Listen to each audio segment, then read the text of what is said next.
नमस्कार स्टूडेंट्स, मैं doctor Sudesh Chaudhary physical chemistry YouTube channel में आप सभी का स्वागत करती हूँ। हम लोग बीएससी फर्स्ट ईयर की इनऑर्गेनिक केमिस्ट्री पढ़ रहे थे। इस इनऑर्गेनिक केमिस्ट्री में मैं आप लोगों को फर्स्ट यूनिट पढ़ा रही थी आयनिक सॉलिड्स। आयनिक सॉलिड्स में हम कैलकुलेट कर रहे थे लिमिटिंग रेडियस रेशियो, जिसमें मैंने आप लोगों को कैलकुलेट कराया था ऑक्टाहेड्रल की आयनिक रेडियस रेशियो कैलकुलेट कराया था और हमने कैलकुलेट किया था क्यूब का आयनिक रेडियस रेशियो। आज की क्लास में मैं आप लोगों को टेट्राहेड्रल स्ट्रक्चर्स में लिमिटिंग रेडियस रेशियो कैलकुलेट कराऊंगी। चलो अब हम उसको कैलकुलेट करेंगे।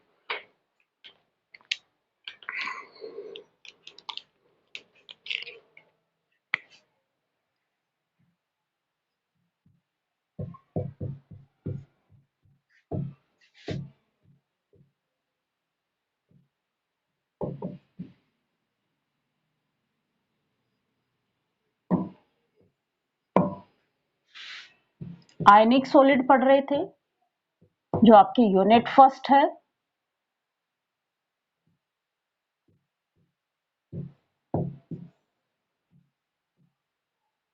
और इस यूनिट फर्स्ट के अंदर हम आज स्टडी करेंगे कैलकुलेट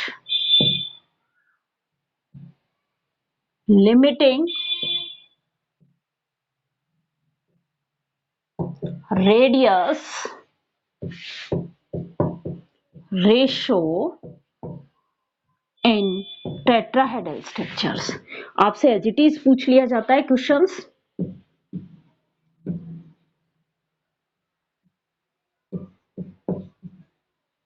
अगर हमें स्ट्रक्चर्स बनानी आ गई टेट्राहेड्रल स्ट्रक्चर्स तो हम आसानी से कैलकुलेट कर लेंगे। हमारे लिए कोई बहुत बड़ा डिफिकल्ट टास्क नहीं है ये।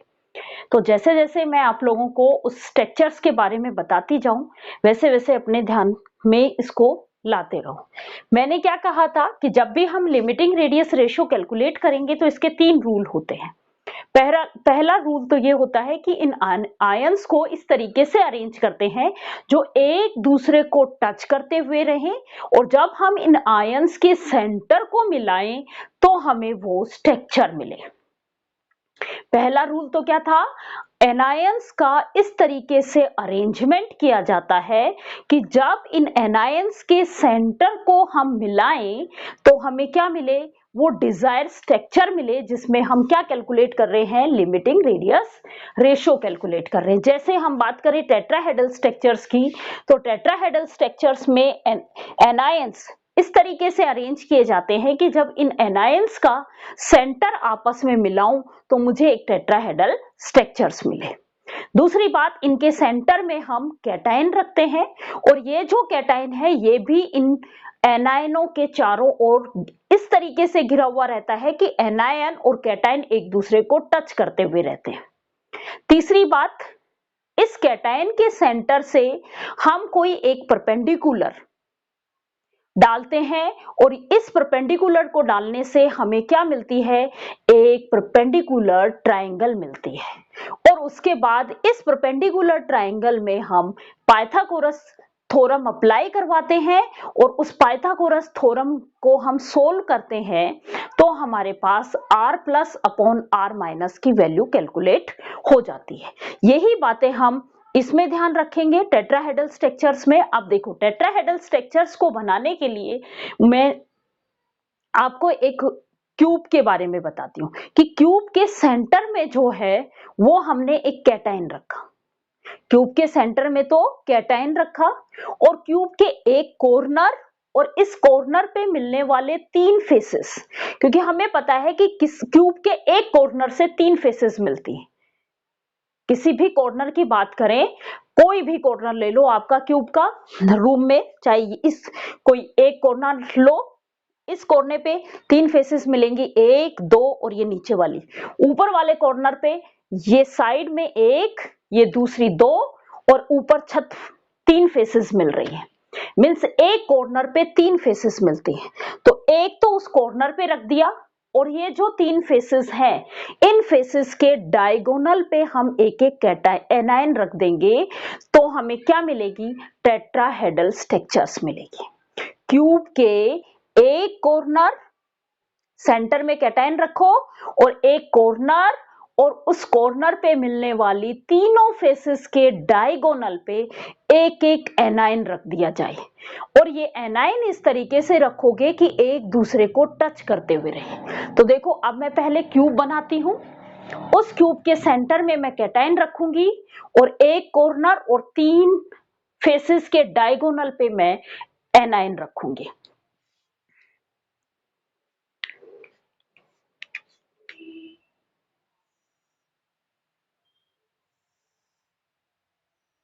क्यूब में 6 फेसेस होती हैं, 8 कॉर्नर होते हैं। ये चीजें हमें पता होनी चाहिए। क्यूब की हर साइड जो है वो इक्वल होती है। हर साइड जो ये जो 12 एजेस होती हैं, ये 12 एजेस जो हैं वो इक्वल साइड की होती है।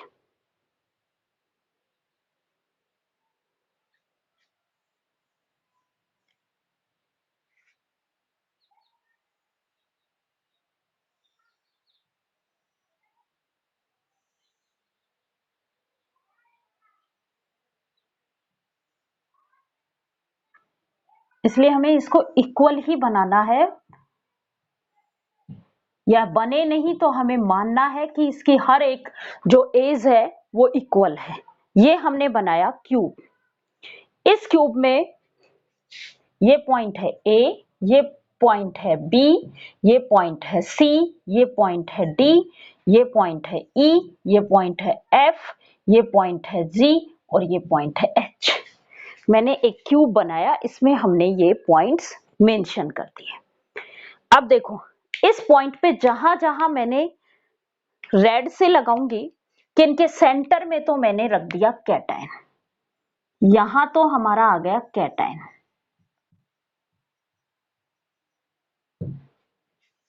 इसके सेंटर में हमने रख दिया कैटायन। अब हमने इस ए पॉइंट पे रखा एक एनायन,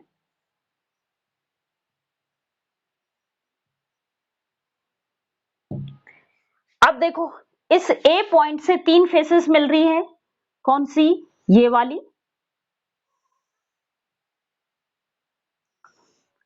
ए ई जी बी वाली फेसेस। एक फेस तो ये मिल रही है और इस फेस का डायगोनल कौन सा पॉइंट है? जी पॉइंट। तो यहां पे भी हमने क्या रख दिया? एक कैटायन एनायन रख दिया। और ये एनायन जो है वो ऐसे है कि ये एनायन बड़ा सा है, फिर कैटायन है और फिर एनायन है, मीन्स ये पूरा डिस्टेंस को कवर कर रहा है। यहां मैंने छोटे छोटे बनाए हैं लेकिन ये एनायंस जो है वो एक दूसरे को टच करते हुए हैं। यहां से यहां तक की जो डिस्टेंस है, कहां से? यहां से यहां तक की जो डिस्टेंस है ये इस कैटायन की रेडियाई होगी और इस एनायन की रेडियाई होगी। ये हमें ध्यान रखना है कि कैटायन यहां से यहां तक की जो डिस्टेंस है, क्योंकि मेरा एनायन होगा कुछ बड़ा सा, मान लो इतना बड़ा एनायन हुआ और उसके बाद ये इतना बड़ा कैटायन हुआ। इस तरीके से कैटायन भी बड़ा होगा और एनायन भी बड़ा होगा, एक दूसरे को टच करते हुए रहेंगे ये।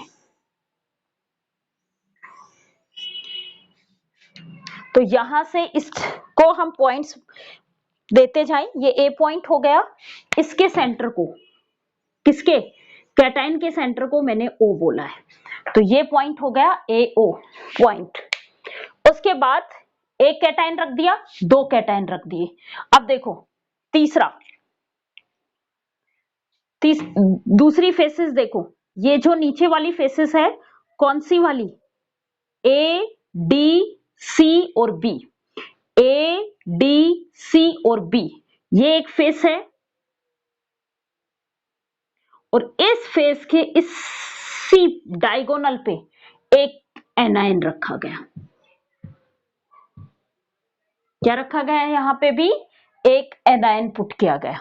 अब देखो एक फेस हो गई, दूसरी फेस हो गई, अब तीसरी इसी कॉर्नर से तीसरी फेस कौन सी है? ए ई एफ और डी वाली, ये वाली फेस। तो ये जो एफ पॉइंट है यहां पे एक एनायन और रखा गया। कितने एनायन हुए? 4 एनायन हुए। वापस देख लो, एक बार फिर से इस ए कॉर्नर के ऊपर मैं इसको थोड़ा सा एक बार वापस इरेज करती हूं।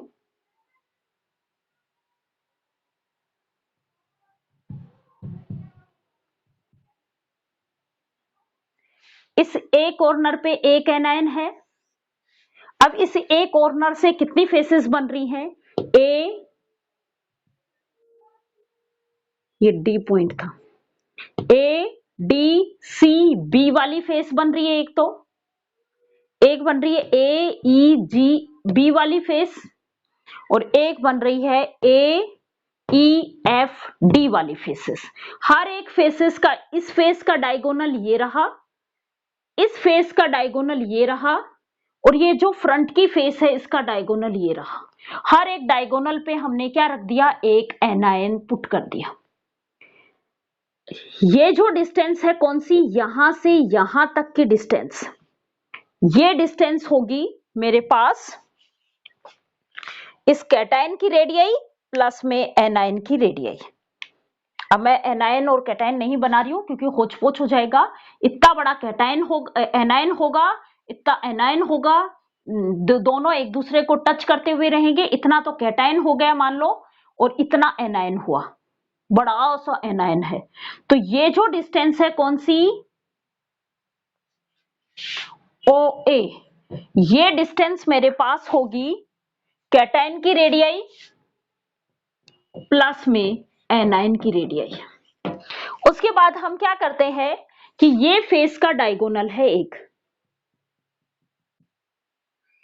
AC, एक डायगोनल है। इस AC डायगोनल पे हम इस कैटायन के सेंटर से एक परपेंडिकुलर खींचते हैं। मान लो ये परपेंडिकुलर है कोई P पॉइंट, इस पॉइंट को नाम दे दिया मैंने P पॉइंट। AC डायगोनल पे हमने एक परपेंडिकुलर खींचा OP। क्या खींच दिया हमने?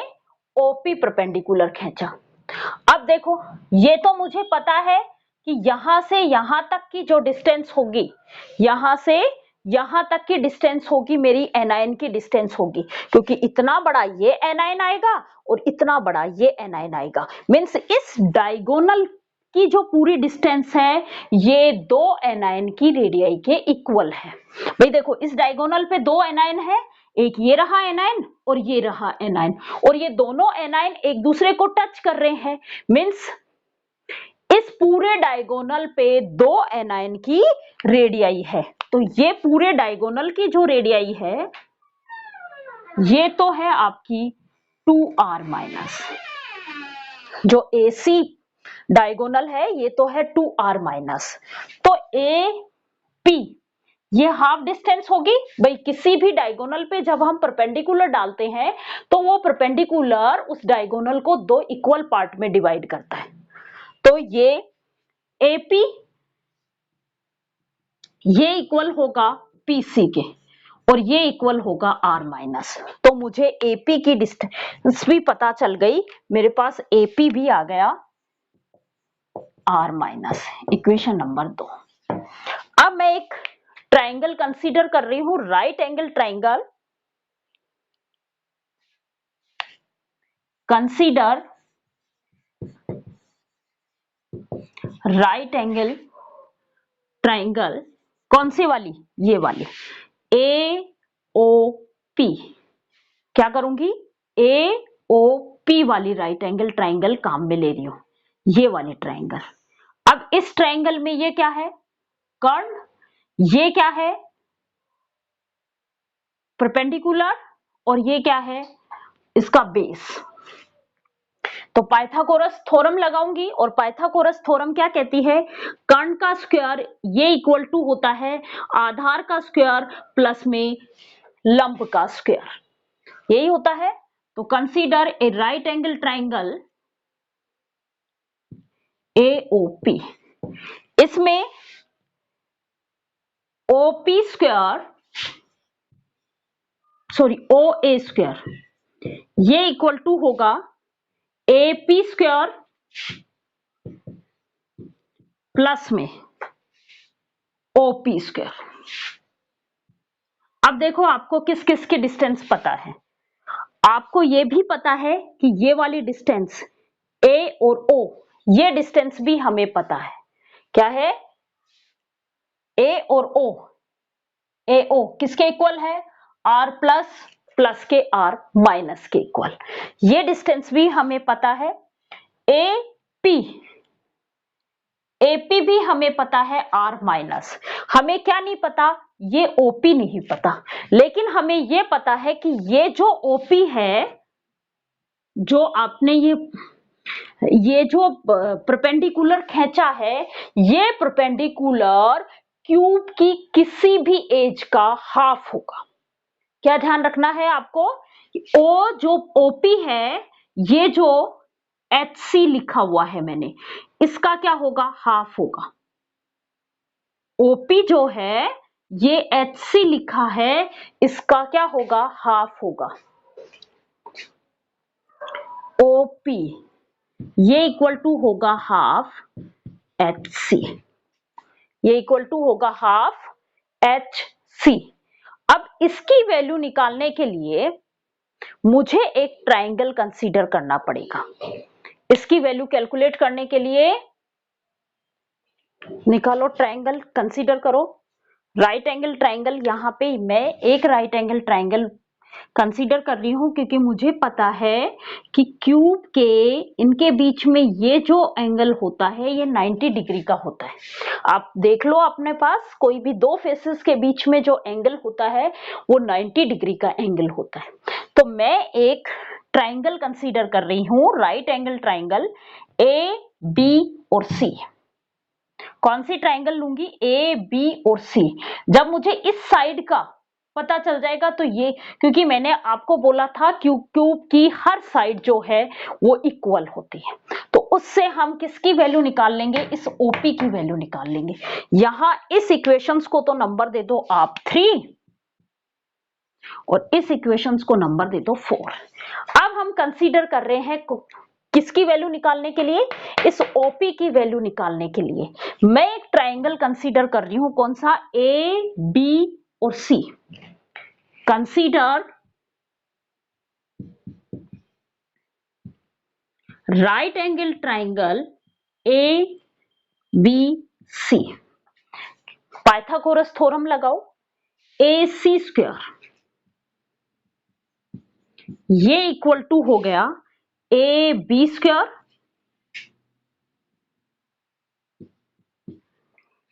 प्लस में बी सी स्क्वायर, प्लस में बी सी स्क्वायर, इसी के इक्वल होगा। अब हमें पता है कि इन सब की डिस्टेंस जो है वो इक्वल होती है। देखो ये एक साइज एडी और ये एक एज, एडी भी क्यूब की एज है और डीसी भी क्यूब की एज है। इन दोनों की डिस्टेंस क्या होगी? इक्वल होगी। ए बी ये इक्वल होगा बी सी के। तो यहां पे मैं दोनों को ए बी से रिप्रेजेंट करूं तो मेरे पास ए सी स्क्वायर किसके इक्वल आ गया?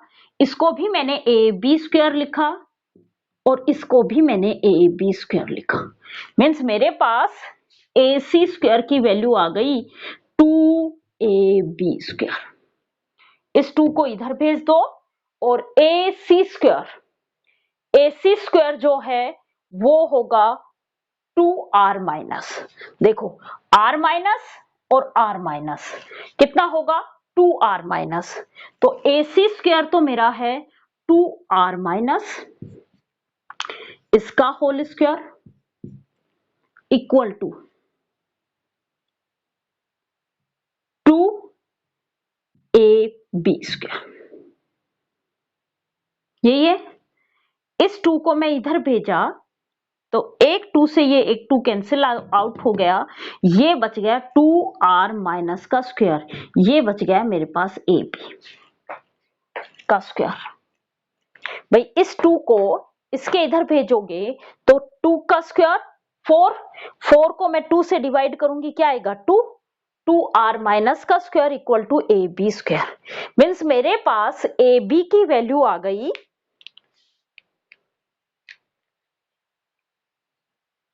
अब मुझे इसको इरेज ही करना पड़ेगा।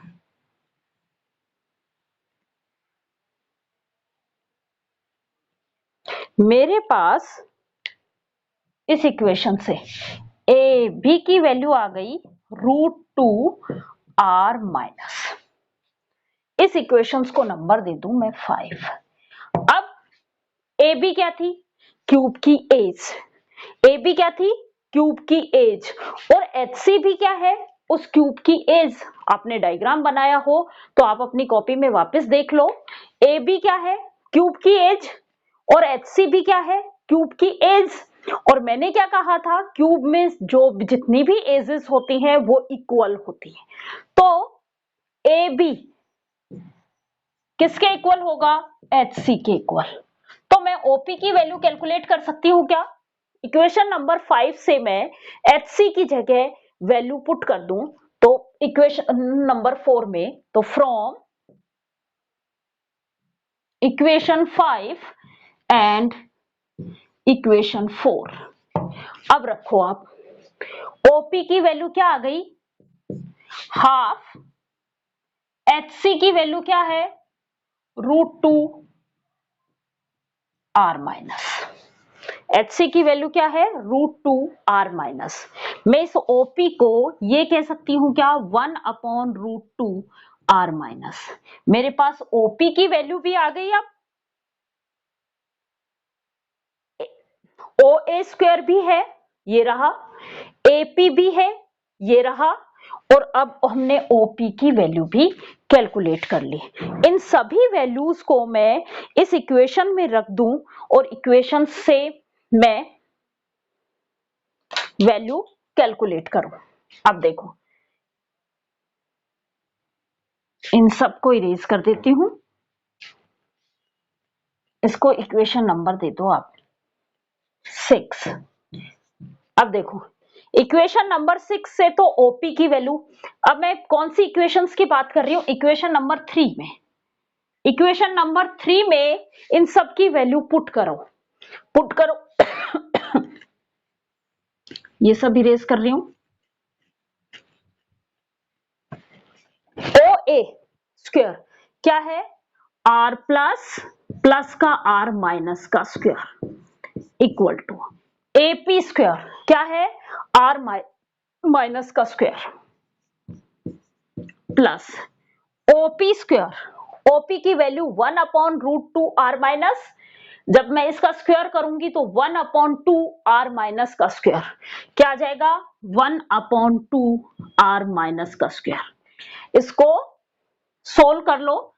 r प्लस प्लस का r माइनस का स्क्वायर, ये इक्वल टू बचेगा r माइनस स्क्वायर कॉमन ले लो 1 + 1/2। और 1 + 1/2 क्या होता है? 3/2। तो ये वैल्यू बच गई आपके पास r plus plus r minus का स्क्वायर। ये हो गया आपके पास 3/2r- स्क्वायर। दोनों तरफ वही स्क्वायर रूट ले लो। अब आपके पास इक्वेशन आ गई, तो दोनों तरफ जैसे आप पहले कर रहे थे स्क्वायर रूट कर लो।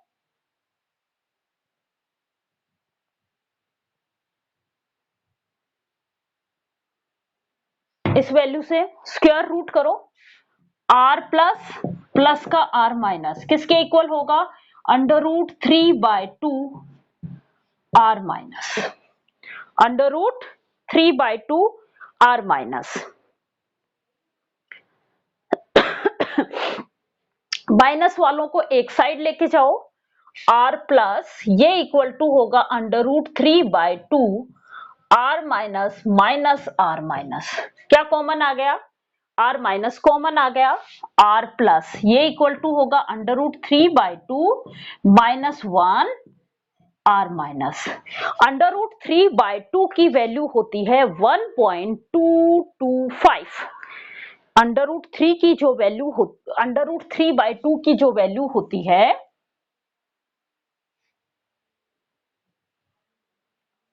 ये वैल्यू होती है r प्लस ये इक्वल टू हो गया, इस √3/2 की वैल्यू होती है 1.225 माइनस 1 इंटू r माइनस। 1.225 में से 1 चला गया तो कितना बचा? 0.225। क्या बच गया, R प्लस किसके इक्वल हुआ, 0.225 R माइनस। रेशियो निकालना है तो पॉजिटिव आयन की रेडियस अपॉन नेगेटिव आयन की रेडियस। तो मैं इस R माइनस को कहां लेके जाऊंगी, इसके अपॉन में ले जाऊंगी। तो मेरे पास क्या इक्वेशन आ जाएगी, R प्लस ये इसके नीचे चला गया R माइनस, ये इक्वल टू हो गया 0.225। इस लिमिटिंग रेडियस रेशियो में हमने क्या कहा था, कोऑर्डिनेशन नंबर कितना होता है, 4 होता है। स्ट्रक्चर्स कैसी होती हैं, टेट्राहेड्रल या स्क्वायर प्लेनर। हमने ये कैलकुलेट किया टेट्राहेड्रल में, सेम चीज, same limiting radius ratio square planar में भी आ जाता है। आपके सिलेबस में स्क्वायर प्लेनर दिया हुआ नहीं है, टेट्राहेड्रल ही दिया हुआ है, इसलिए हमने टेट्राहेड्रल का रेडियस रेशियो कैलकुलेट कर लिया। अब आता है कि इस रेडियस रेशियो की क्या एडवांटेज है। रेडियस रेशियो का यूज करके हम कोऑर्डिनेशन नंबर निकाल सकते हैं, और उस कोऑर्डिनेशन नंबर का यूज करके हम उन आयनिक सोल्ट का क्या बता सकते हैं, स्ट्रक्चर्स डिफाइन कर सकते हैं। जैसे NaCl 6 कोऑर्डिनेशन नंबर होता है, हमें पता है कि Na प्लस आयन की रेडियस और Cl माइनस आयन की जब रेडियस रेशियो निकालते हैं तो वो रेडियस रेशियो जो है वो आपका 6 कोऑर्डिनेशन नंबर के बीच में आता है। तो हम इन लिमिटिंग रेडियस रेशियो का क्या यूज करते हैं, लिमिटिंग रेडियस रेशियो का जो यूज है वो उन आयनिक सोल्ट की कोऑर्डिनेशन नंबर पता करने के लिए करते हैं, और जब हमें कोऑर्डिनेशन नंबर पता हो जाता है तो हम उनकी स्ट्रक्चर्स को डिफाइन कर देते हैं। अब हम अगली क्लास में पढ़ेंगे लिमिटेशंस ऑफ रेडियस रेशियो, कि ये जो रेडियस रेशियो है ये कहां कहां अप्लाई नहीं होता है, वो स्टडी करेंगे अब नेक्स्ट क्लास में। Thank you.